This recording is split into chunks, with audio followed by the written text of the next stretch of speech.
Hello student, welcome to this part 1 video of your last chapter 13 number. It is file organization. Okay, you know children what is the meaning of file? File is a collection of data or records. Okay, when organization means that when you organize anything in a systematic way, okay, in a proper form, fine. Basically you see that when we run any C program, the data which we provide is on the output screen. Okay, this is the output screen where we provide the data. But once the program has run successfully and it has shown you the output, and when you go back to your C editor, you will find that those data which you gave at the runtime has been disappeared. Okay. So just to make those data safe or to store somewhere permanently, because those data which you are giving at runtime, basically it is temporary. Okay, it is not stored anywhere. So whenever you want to see the output of the same data, you need to give the output again at the runtime of your C program. Okay. So similarly, the data which you are providing, you want it to store somewhere permanently. That feature is provided by C, is known as file handling. Okay, so let's come to the chapter introduction part of it, that when different type of information stored in an organized manner under a name permanently on the storage area, it is known as file. Okay, here the information may be of any type, maybe of integer, float, whichever data you are giving at the runtime, the same type. Okay, in C or any programming language, those data which you give to work for different purpose, okay, they are categorized under different data type, that is int, float, string, etc. Double is there, character, okay, the boolean. So these type of data are stored in a file. Okay, for example, you can see here age, salary, name, address, etc. are given. Now these are known as field, and the collection of field for a unit is known as a record. The collection of records when saved under a name, it is called a file. Okay, basically file is a collection of multiple records. Okay, for example, a person is there. If I have provided some field, so the person will be giving the information related to those field only. Okay, like age is there, salary, name, address, or take as a student record.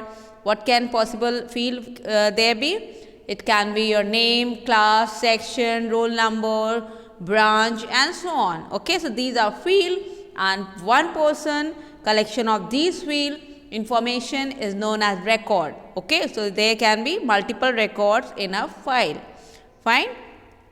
Now what are the advantage of file? Now it handles large amount of data, different type of data can be handled. Okay, and then information stored permanently. Multiple programs can use one file. Okay, very easy it is.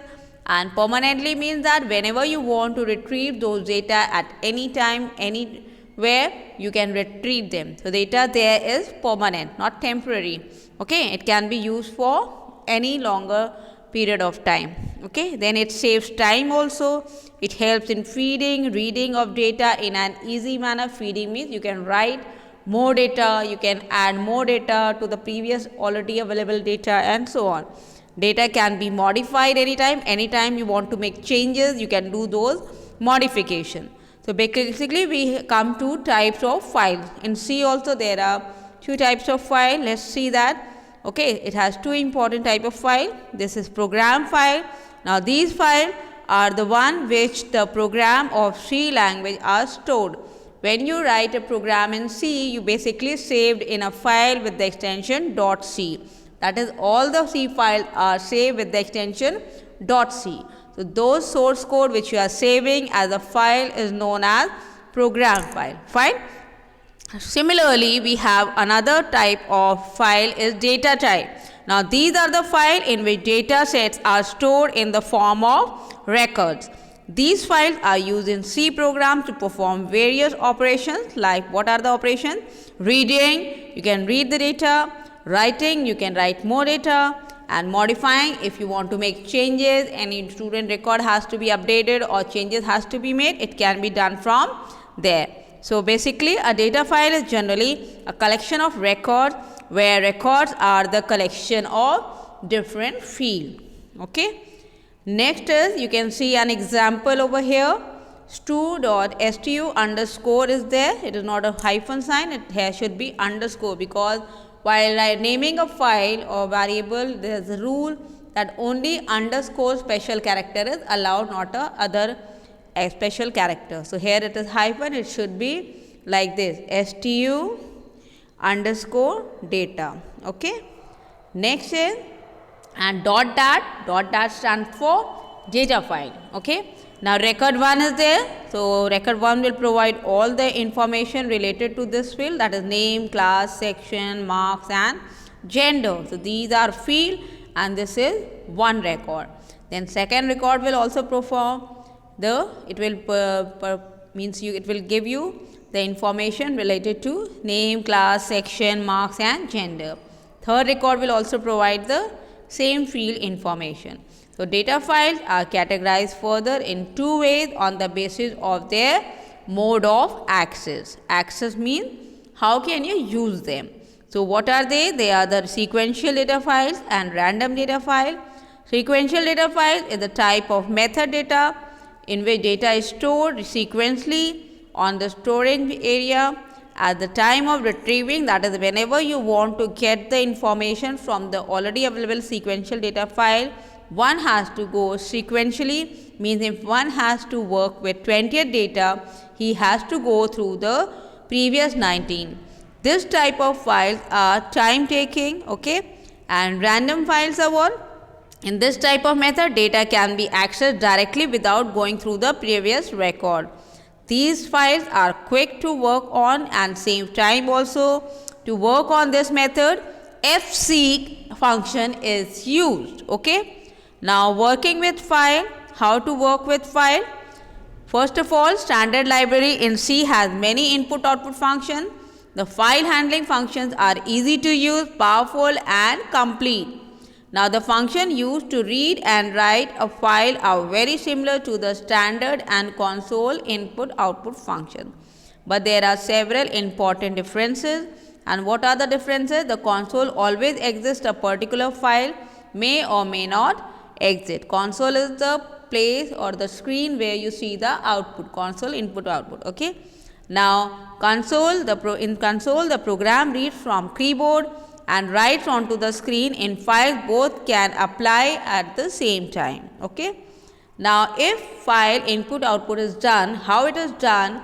It is done in the following sequence. You have to follow, first of all, what you have to do? You have to open a file. You can open the file in read or write mode, okay. Then whatever you want to read or write, you can give the instruction for that, and then you have to close the file. So this is how the process of file handling is done. First you open, then read and write from the file, and then close the file. So how to open a file? Opening file is done before performing any input output. The file must be opened. While opening the file, the following are specified: the name of the file, the manner in which it should be opened, whether it is a read or write mode. Now for opening a file, we have which function? fopen, okay. Now this function is used to open a file. It accepts two strings. The first is the name of the file and the second is the name of the mode in which it should be opened. For example, the following call to fopen specifies that the file student.dat is to be opened for writing. Now you can see here, file is the keyword, okay, and you can see star fp is there. Star here means a pointer, that means it will point to the object fp. Now fp is the pointer or an object through which we will be opening a file. So all handling is done on fp only, okay. Now fopen is the function name which is used to open a file. Now two string it requires. First one is the file name and the other one is the mode in which it has to be opened. So w is written, that is it will open in a write mode. Now you can see this. The first statement declares fp the pointer to a file structure defined in stdio.h. The function fopen returns a pointer to the file structure which it creates. This pointer must be used in subsequent operations on the file, such as reading, writing, etc. The file pointer fp is also said to represent a string. Now, in fopen, first string represents the name of file and second is the w that tells the mode of writing. Now, different modes are available which you can use over here for your for various purpose or as per your requirement. So, R is to open a file for reading only, W creates for writing, and if file already exists, it will be overwritten. That means, if suppose whatever data is there in already existing file, it will just overwrite the content. So, the previous content will disappear. Okay, it will be overwritten with the fresh content, and if the file is not existing, it will create a new file with the new content. Then we have A. A means append. That means, in W you have seen the things which if you are writing is overwriting the previous data. So, here append is the mode where you can have the previous data as well as the new data added to it after it. Okay. So, append mode, open for writing at the end of file, create for writing if not exist. Now, if the file is not existing and if you have opened the file in append mode, what will happen? The new content is going to be written into that file. Okay. And R plus, open an existing file for any update. Okay, reading and writing purpose. Then we have W plus, create a new file for update, and A plus, open for append, open for update at the end of the file. Okay. Now, next is writing to file. Like when you write on output screen, we use printf function, but if you want to write it in a file, then you have to use fprintf. Okay. So, whichever functions you are going to use to write or read into your file, then you have to use f along with the previous functions which you were using in writing your normal programs. Okay. Like printf was there to provide any output on screen.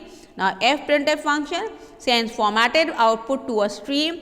It works similar to printf function as I told you. Now, syntax is fprintf, then file pointer the stream, that is fp which we created previously. Then format specifier, spelling is wrong, you have to specify spelling is SPECIFIER. Okay. And then the variables. Now, what you have to write it. Now, you can see here hash include stdio.h is there. All file handling functions are available in stdio.h only. So, only that header file has been introduced.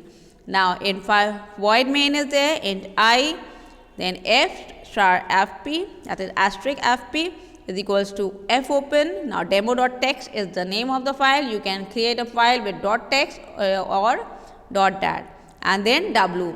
Then printf is there, /n, \n for new line. Enter any number, it will ask for a number. Scanf, user will enter the number, and whatever number user will be given by the user, that will get stored in at I. Okay, at the address of I. Now, printf is used, fp is that object for the file pointing, then %i. So, this will be written in which file? The demo.txt file. And then fclose fp. What was the procedure of working with file? Open a file by using fopen.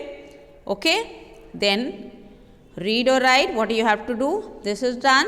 Okay. And then final is the closure of file by using fclose and the object for the file pointing. Okay. So, next fputc is there. Fputc is what? This function is used to write the characters onto the file.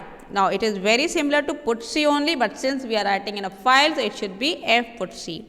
The only difference is that it writes on file instead of writing on console in case of putc.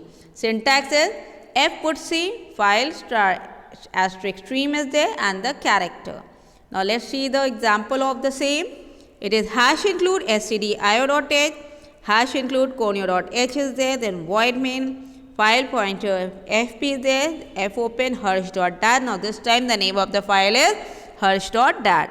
Now W is there. Now F, put C is there, FP, and then a character A is there. So this A will be written into the F, open this Hersh.dat file and then close the file. Same way we had put S for console and for F put S for writing in file. Okay, so this function is used to write a line onto the file. It is very similar to put S, and the same thing you can see F put S, file stream and then string. So they say here hash include void main, char name is there, Hersh is written, Pankaj.dat file has been created this time. Now FP and name with the F put S function, and then finally the close. Same way fwrite function appends a number of equal size data items into an file output file. Now you can see fwrite is there, ampersand, structure name, size of structure 1 TP. Okay, now this further we will continue in the next video, that is part 2. So fwrite function will be covered in part 2 video of this chapter number 13, file organization. Till then, you just go through the previous functions, how to create, try to do it and solve it in your practice. And thank you children.